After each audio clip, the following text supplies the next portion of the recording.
the 33rd anniversary of the liberation of Kuwait on February 26th, we gather to evoke the epic of bravery and sacrifice witnessed during that pivotal period in Kuwait's and the world's history. It's a memory deeply etched in the collective consciousness of Kuwaitis and the global community alike. The occupation of Kuwait by the Iraqi regime marked a dark chapter in the lives of its citizens and the international peace landscape. Amidst intertwined interests and political agendas, the courage of the coalition nations in confronting injustice and liberating Kuwait epitomized the highest levels of humanitarian and political solidarity. This introduction invites us to revisit those impactful historical moments and recognize the significance of international cooperation in combating oppression and achieving freedom and justice. The liberation of Kuwait stands as a dramatic chapter in world history, where international and political events converged in a complex narrative. The Iraqi invasion of Kuwait in 1990, initially motivated by territorial disputes and regional competition, unfolded into a humanitarian crisis, compounded by economic challenges arising from control over Kuwait's oil. Despite the tragedy, the global stage was not silent. International reactions were swift and robust, with friendly nations condemning the invasion and urging prompt action to restore Kuwait's sovereignty. Official and popular stances alike echoed strong rejection of injustice, calling for international collaboration. In the orchestration of Operation Desert Storm, we witnessed international solidarity in its truest sense. Various nations stood shoulder to shoulder, from the United States and the United Kingdom to France and several Arab countries. Each nation played a unique role, contributing to the military campaign and achieving victory. Hours after the Iraqi invasion of Kuwait, Kuwait and the United States called for an emergency meeting of the Security Council, and UN Security Council Resolution number 660 was passed, condemning the invasion and demanding Iraq's withdrawal from the state of Kuwait. On August 3rd, the Arab League held an emergency meeting and took the same action. And on August 6th, the Security Council issued a resolution imposing economic sanctions on Iraq. After the invasion of the state of Kuwait, Saudi Arabia began to express its concerns about the possibility of an invasion of its lands. And this possibility played a major role in accelerating measures and alliances to protect Saudi oil fields. At first, U.S. President George Bush stated that the goal of the campaign was to prevent Iraqi forces from invading Saudi territory, and he called the campaign Operation Desert Shield. American forces began arriving in Saudi Arabia on August 7, 1990, on the same day that Iraq announced its annexation of Kuwait, considering it the 19th government. The size of the military buildup in Saudi Arabia reached 500,000 soldiers. In the midst of these military buildups, a series of Security Council and Arab League resolutions were issued, the most important of which was UN Security Council Resolution number 678, issued on November 29, 1990, setting January 15, 1991 as the final date for Iraq to withdraw its forces from the state of Kuwait.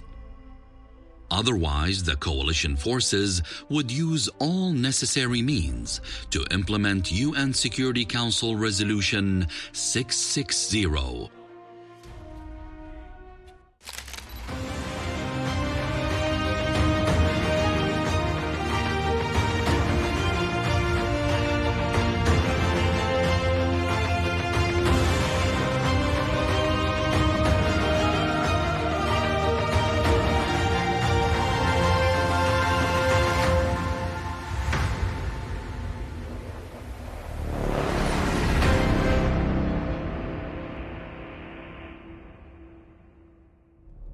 A military coalition consisting of 34 countries was formed against Iraq to implement Security Council resolutions regarding the unconditional withdrawal of Iraqi forces from the state of Kuwait. The percentage of American soldiers in the military coalition amounted to about 74% of the total number of soldiers mobilized, and the total number of soldiers from the coalition forces reached 959,600. Most of the coalition states used various names for their operations and the war's operational phases. These are sometimes incorrectly used as the conflict's overall name, especially the U.S. Desert Storm. Operation Desert Shield was the U.S. operational name for the U.S. buildup of forces and Saudi Arabia's defense from August 2, 1990 to January 16, 1991. Operation Desert Storm was the U.S. name of the air-land conflict from January 17, 1991 through February 28, 1991. Operation Desert Saber was the U.S. name for the air-land offensive against the Iraqi army and the Kuwaiti theater of operations. The 100-hour war from February 24 to 28, 1991, itself part of Operation Desert Storm. Operation Desert Farewell was the name given to the return of U.S. units and equipment to the U.S. in 1991, after Kuwait's liberation, sometimes referred to as Operation Desert Calm. Operativo Alfil was the Argentine name for the Argentine military activities. Opération Daguet was the French name for French military activities in the conflict. Operation Friction was the name of the Canadian operations. Operation Granby was the British name for the British military activities during the operations and conflict. Operazione Locusta, Italian for locust, was the Italian name for the operations and conflict.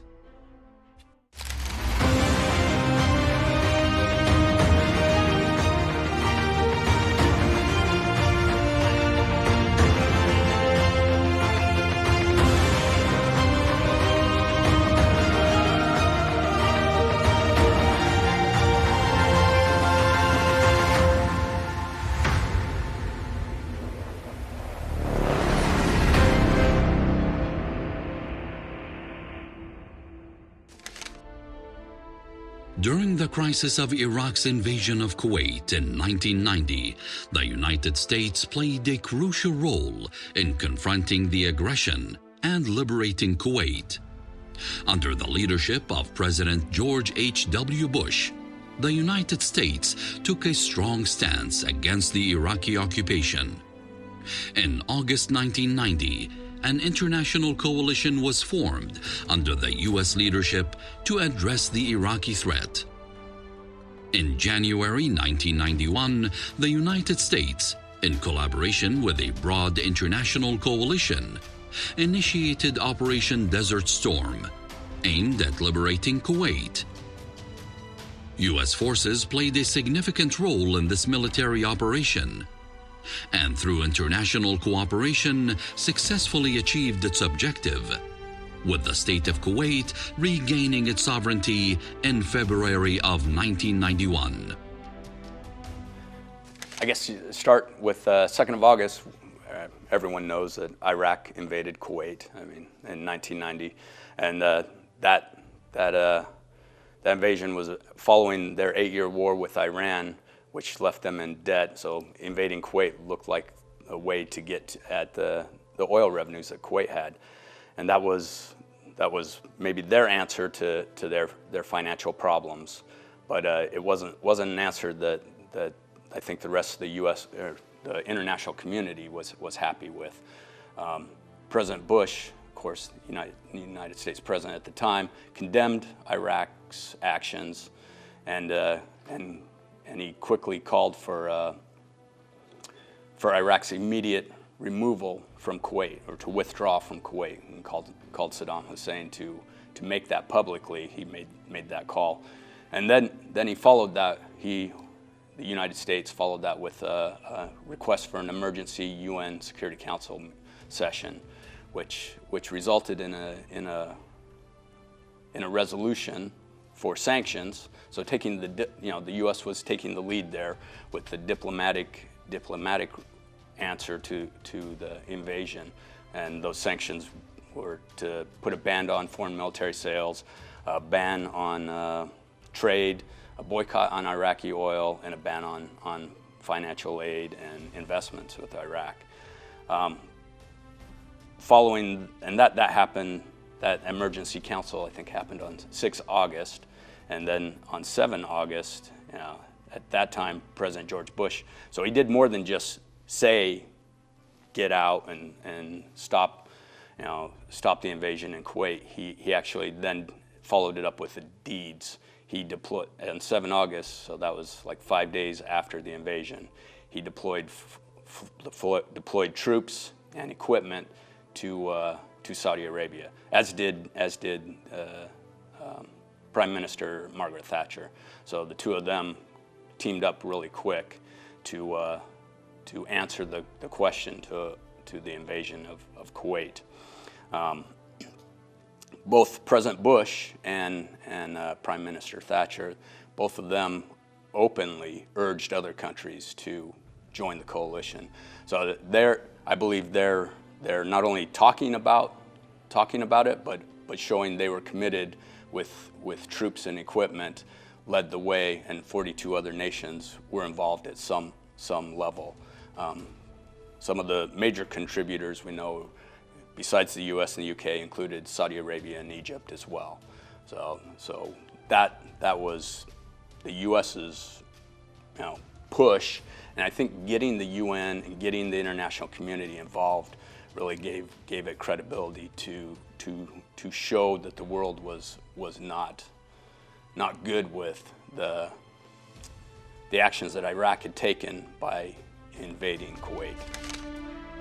The role of the United States in the liberation of Kuwait during this period is considered a significant part of international relations history, highlighting its commitment to supporting international solutions to regional and global crises. The significance of this alliance extended beyond military action.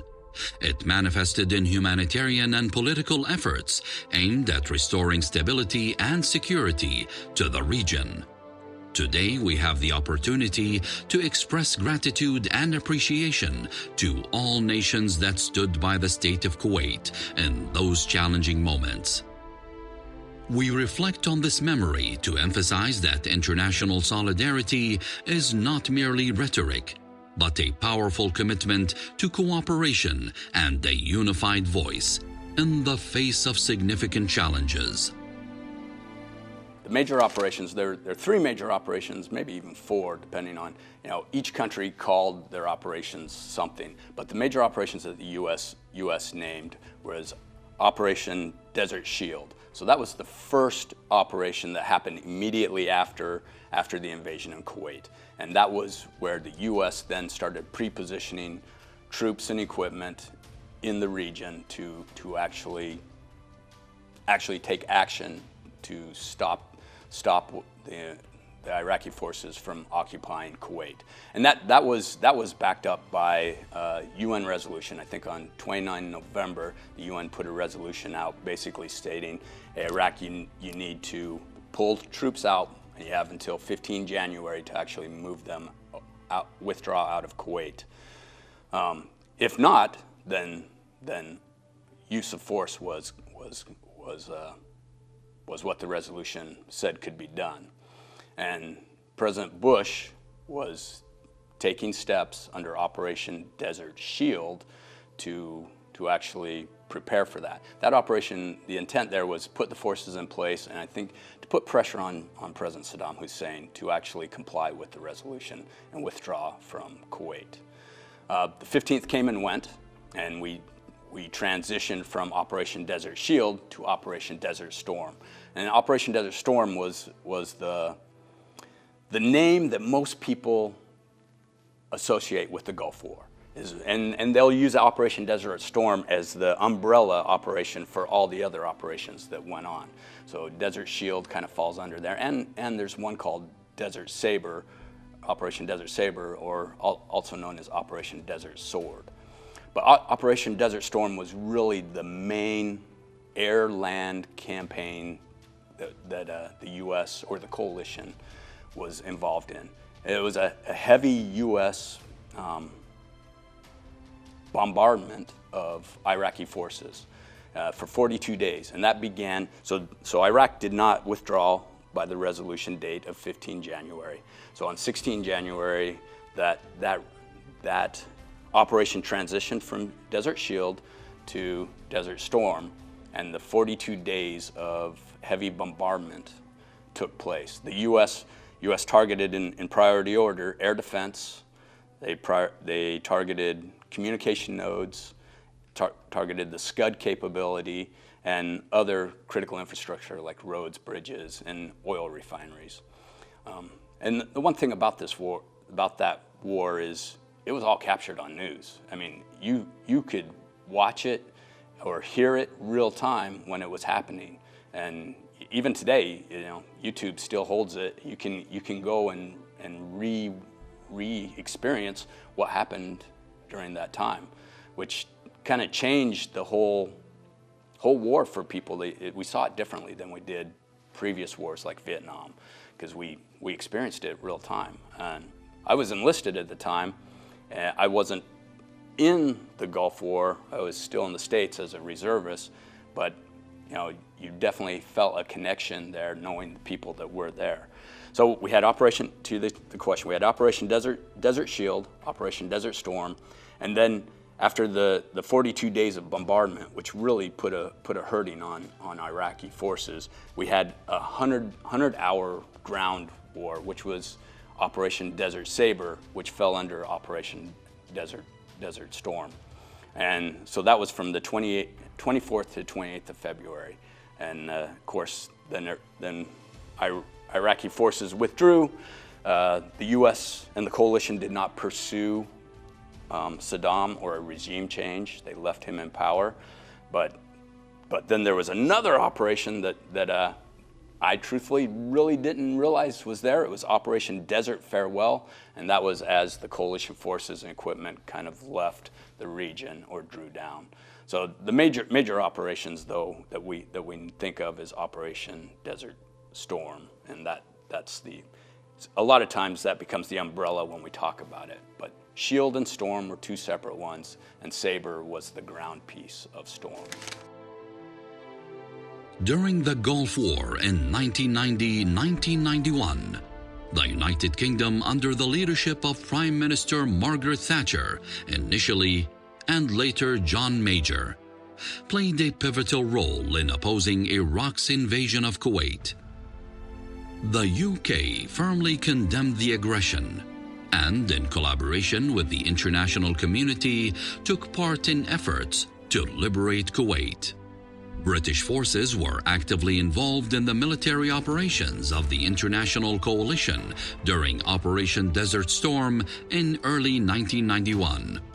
The UK's contributions included both ground and air forces, reflecting its commitment to the collective mission to restore the state of Kuwait's sovereignty.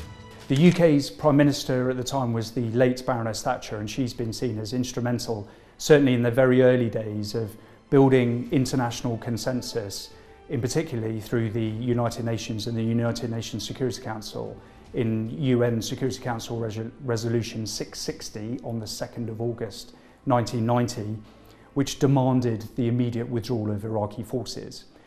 She then went on to maintain that momentum diplomatically, both with President Bush, the US, and through other nations and the United Nations, as she was concerned that people were starting to talk about appeasement. And she was worried that if we'd have gone down the appeasement route, that the conflicts may well have spread more widely across the region. The role of the United Kingdom in the Gulf War showcased its dedication to upholding international law and responding decisively to regional threats.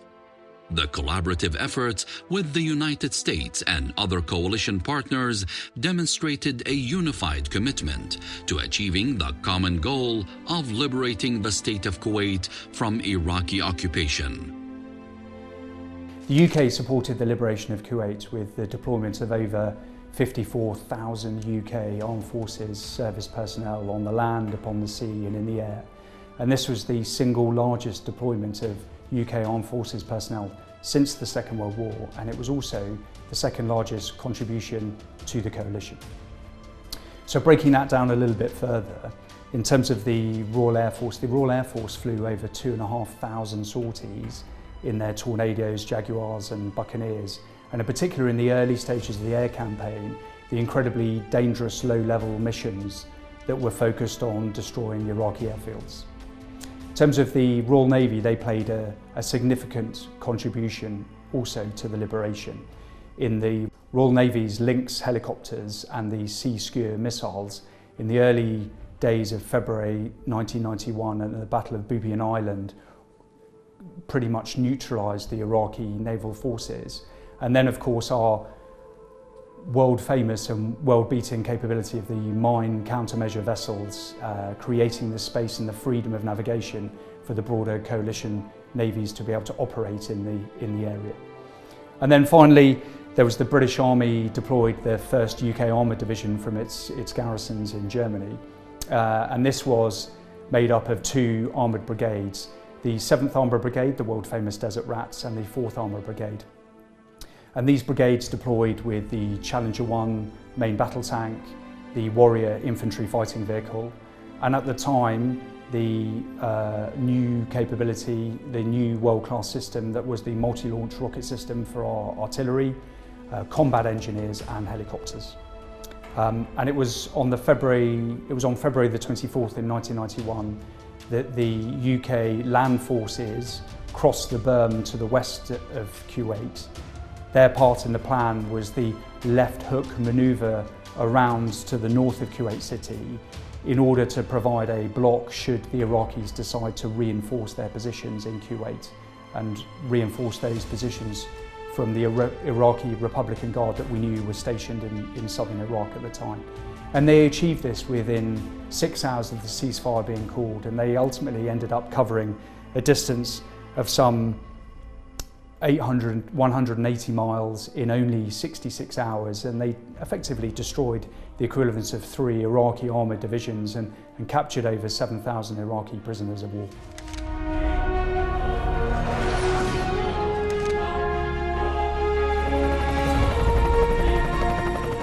And sadly, 47 UK Armed Forces personnel lost their lives in the liberation of Kuwait. And all those names are on a memorial at the National Arboretum Memorial in Staffordshire in the United Kingdom.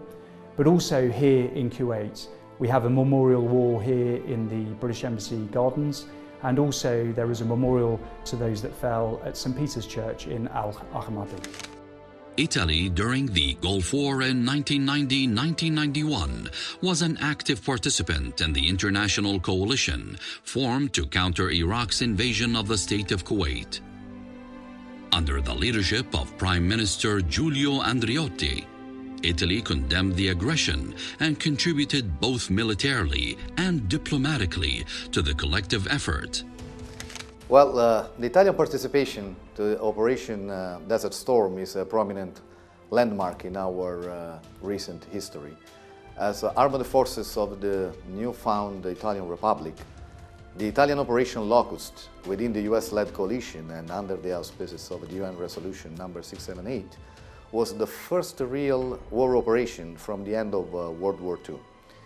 The Italian armed forces had taken part only in peacekeeping and humanitarian operations under UN until 1991. So the Italian Air Force was part of the coalition air campaign against Iraq, but also some vessels of the Italian Navy took part to the sea warfare, including mine hunting after the war to clean up the Arabic Gulf waters from the mines. The total number of Italian troops deployed here for the war was about 2,000 soldiers. Italian military forces participated in the coalition's operations during Operation Desert Storm.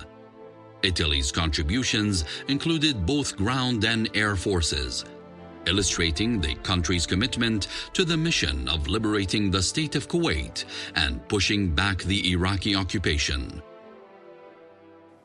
The primary roles of the Italian Air Force was the contribution with 8 aircraft, 8 Tornado IDS, which were deployed to Al Dhafra Air Base, close to Abu Dhabi in UAE. In the air campaign, they played a significant role. They flew 226 sorties, which is achieving almost over 600 flying hours, and they suppressed many targets.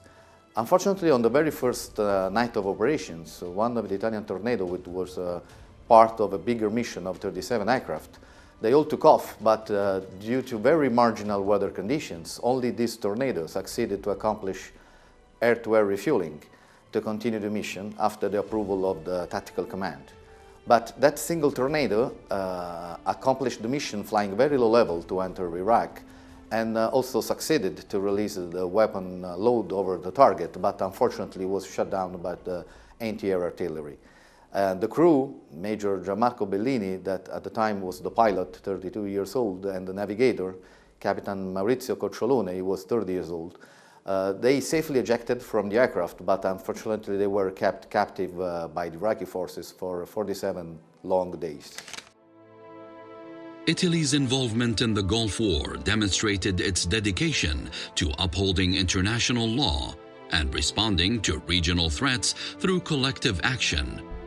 Collaboration with other coalition partners underscored the unified stance of the international community against Iraqi aggression. Italy was mainly involved in the air campaign along with the US, UK, Saudi Arabia, France, Canada, UAE, Qatar, and Bahrain. Beyond the kinetic activities, Italy provided also a significant number of airlift with the cargo transports to Saudi Arabia, and they also provided another squadron in Turkey as a part of the NATO effort to protect the Turkish-Iraqi border. The cooperation was, at the time, was excellent among all partners, either NATO or GCC. And the first participation to the real operations kicked off a deep and thorough process of innovation in the Italian Air Force. The baptism by fire led to a real deep and radical transformation of assets, procedures, operations, paving the way to a new, modern and effective Air Force that in these last years is cooperating with the Kuwait Air Force to enhance all its operational capabilities through the sharing of expertise, know-how, and procedures and modus operandi. During the Gulf War in 1990-1991, Canada, under the Prime Minister Brian Mulroney's leadership, played a significant role in the international coalition formed to counter Iraq's invasion of the state of Kuwait. Canada condemned the aggression and actively contributed to the collective efforts to restore the state of Kuwait's sovereignty. Canadian military forces were part of the international coalition during Operation Desert Storm. Canada's contributions included both ground and air forces, showcasing its commitment to the mission of liberating the state of Kuwait and pushing back the Iraqi occupation. So to liberate the state of Kuwait after the 2nd of August invasion, very quickly after that happened, the Canadian government joined the United Nations in condemning the actions, and then a task force was built. On the 10th of August in 1990, the Canadian government announced that we would be sending military aid and support to the coalition to defend and liberate Kuwait. This included 2 air defense destroyers, HMCS Athabaskan and HMCS Terra Nova, supported by HMCS Protector. Also was going to include fighter jets, a contingent of the Army, and a number of air transport airplanes. Beyond military involvement, Canada also provided substantial humanitarian assistance and financial support to alleviate the consequences of the conflict. The nation's engagement in the Gulf War highlighted its commitment to international law, collective security, and the protection of human rights. During the conflict, the Canadian forces contributed significantly in the area. Our ships were in the Arabian Gulf patrolling and assisting other warships that were contributing to the military effort. In fact, HMCS Athabaskan and Protector were very essential in helping USS Princeton when she was struck by a mine and became disabled in the Arabian Gulf. Our aircraft, our fighter aircraft and transport aircraft were supporting the efforts in Kuwait, based out of Qatar, providing air transport assistance, fighter jet assistance, combat air patrols, defensive patrols, and air-to-air refueling with our jets. And as well, the Canadian Army provided defensive positions around all of our bases in Qatar. Canada's participation underscored its dedication to upholding global stability and its willingness to collaborate with the international community in addressing regional threats. The key contributions made by Canada to enhance the liberation of Kuwait was the provision of fighter jets, provision of air transport services, air-to-air refueling for all coalition jets that were working in the area, as well as a large naval task force from Canada that was operating in the Arabian Gulf to help enhance the security for all the vessels that were working in the Gulf area.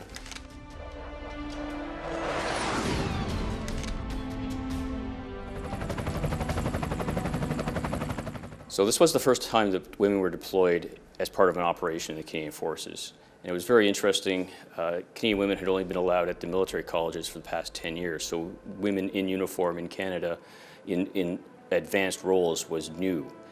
Here in the Middle East, when some of the women first arrived in roles such as drivers, it was not accepted as much as it is in Canada, and on their identification documents, instead of being down as a woman, they had to be down as soldiers so that it could be understood that they were there as part of the liberation forces. On March 14, 1991, the late Emir of Kuwait, Sheikh Jabir al-Ahmed al-Jabir al-Sabah, returned to his homeland months after his government temporarily operated from Saudi Arabia. On April 3, 1991, UN Security Council Resolution number 687 was issued, stipulating an official ceasefire following the Kuwait Liberation War. The resolution also mandated the destruction of Iraqi weapons of mass destruction and the establishment of a special fund for compensating those affected by the invasion of Kuwait. The response of the international community was not limited to supporting the state of Kuwait alone. Rather, the clear and strong solidarity of the Arab world with Kuwait was evident. Saudi Arabia played a crucial role during the Gulf War in 1990-1991 by supporting the international coalition formed to counter the Iraqi invasion of the state of Kuwait. The kingdom provided a significant base for international forces and actively participated in military operations against Iraqi forces, contributing to the success of the coalition's efforts. Additionally, Saudi Arabia played a key role in humanitarian and reconstruction efforts post-conflict. providing aid to affected regions and demonstrating its commitment to regional stability and development. Egypt, under President Hosni Mubarak, also played a pivotal role in the international response to the Iraqi invasion of the state of Kuwait. Egypt strongly condemned the aggression and contributed military forces to the international coalition during Operation Desert Storm. Beyond its military contributions, Egypt's involvement highlighted its dedication to regional stability and collective action against aggression, showcasing its diplomatic influence and commitment to promoting peace and security in the region through collaboration with the international community. Bangladesh contributed around 1,500 soldiers and officers to the military operations to liberate the state of Kuwait. These troops were stationed in Saudi Arabia before entering the state of Kuwait. Bangladeshi forces participated in various aspects of the military operations, including border protection, securing strategic areas, and supporting other forces in combat against Iraqi forces. I would like to go a little in the history. Kuwait was the first country in the Gulf to recognize Bangladesh after its independence in 1971. So, Bangladesh had good relation with Kuwait since its independence. Bangladesh was really shocked to see Kuwait, a friendly country of Bangladesh, was unjustly invaded by Iraq on 2nd August 1990. Bangladesh strongly condemned the occupation and voted in all resolutions of the United Nations in favor of unconditional withdrawal of the Iraqi forces from Kuwait. Once the peaceful negotiation fails and a coalition was planned, Bangladesh joined the United States-led coalition force in Operation Kuwait Desert Storm with a brigade group size force for liberating Kuwait. To be precise, a total 2,231 personnel comprising 1 infantry battalion, 1 engineer battalion, 1 field ambulance and medical unit, and 1 supply and transport company with its headquarters joined the coalition force to liberate Kuwait. It is mentionable that at that time, most of the units of Bangladesh Army was deployed in Chittagong hill tracts to fight against the insurgency. Even though the Bangladesh government spared a considerable force to liberate friendly country Kuwait from the occupation. While talking about the Bangladesh Brigade, the United States Army spokesman mentioned that Bangladesh provided relatively small but well-trained forces experienced in counter-insurgency.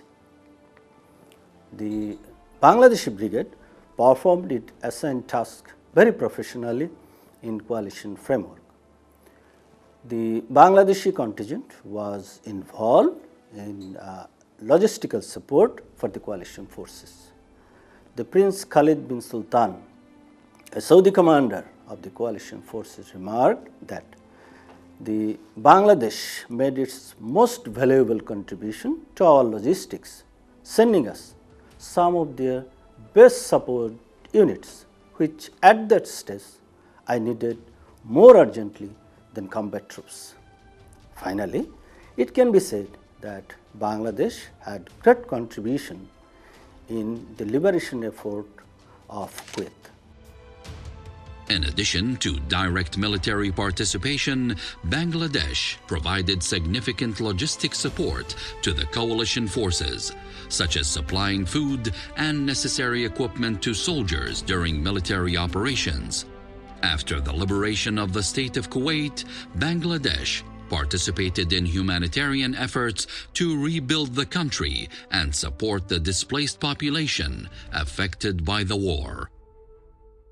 The journey of the relationship started back in 1974 when the former Amir of Kuwait, the then Foreign Minister, His Highness Sheikh Sabah Al-Ahmed Al-Jaber Al-Sabah visited Bangladesh and met the father of the nation, Bangabandhu Sheikh Mujibur Rahman. Bangladesh stood beside the friendly country Kuwait in its most difficult situation, that is, when it was unfairly occupied by the Iraq. So, participation of Bangladesh in liberation efforts of Kuwait was hailed by Kuwait government and its citizens. Subsequently, there had been tremendous long-term impact on the relationship between Kuwait and Bangladesh due to this participation. The Kuwait was liberated on 26 February 1991. Along with the destruction, the Kuwait was littered with mines, explosive, booby traps, and unexploded bombs.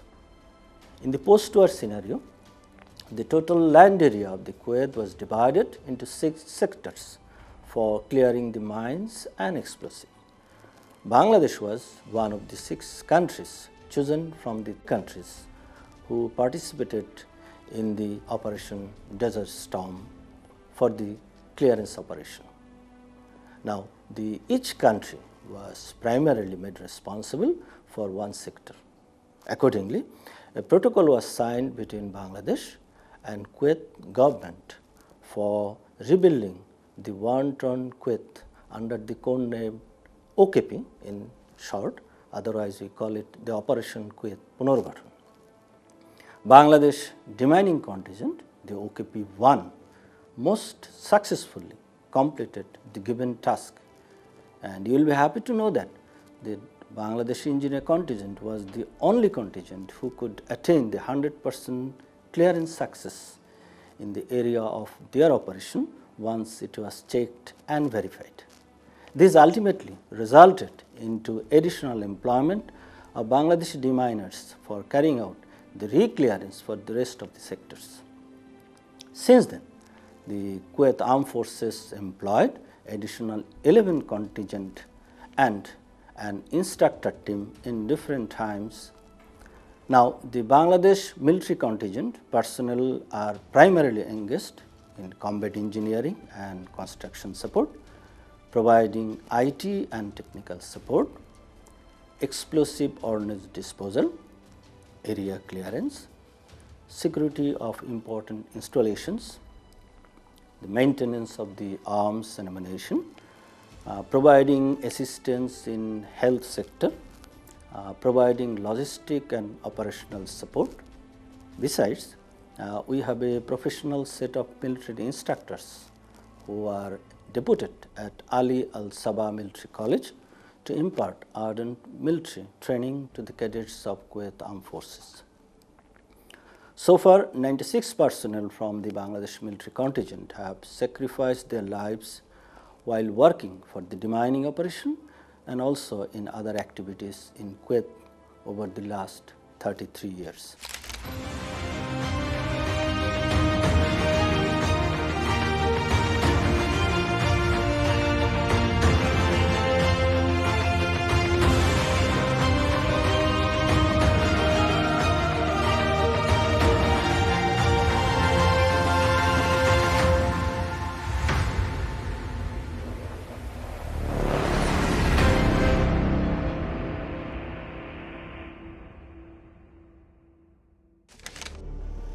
The efforts of the coalition countries in liberating the state of Kuwait were not merely military operations, but rather a manifestation of international solidarity and mutual cooperation in confronting injustice and reclaiming the legitimate rights of the Kuwaiti people. Through intensifying diplomatic and humanitarian efforts, as well as providing financial and military support, the coalition countries demonstrated their steadfast determination to achieve justice and ensure the stability of the region. These collective efforts remain a testimony to the strong will and commitment to preserving peace and security in the world, highlighting the importance of international cooperation in confronting major challenges and achieving collective success. We celebrate the liberation of Kuwait which stands as a testament to the determination and resilience of the Kuwaiti people, supported by joint efforts of the international coalition. The liberation represents a victory for justice and sovereignty, and a symbol of the triumph of righteousness over injustice. In conclusion, we express our deepest gratitude to all the countries that supported Kuwait during the invasion, as their efforts were a manifestation of international solidarity and mutual cooperation in confronting injustice and reclaiming the legitimate rights of the Kuwaiti people. We pray to Allah Almighty for peace and security to prevail in our beloved country, the State of Kuwait.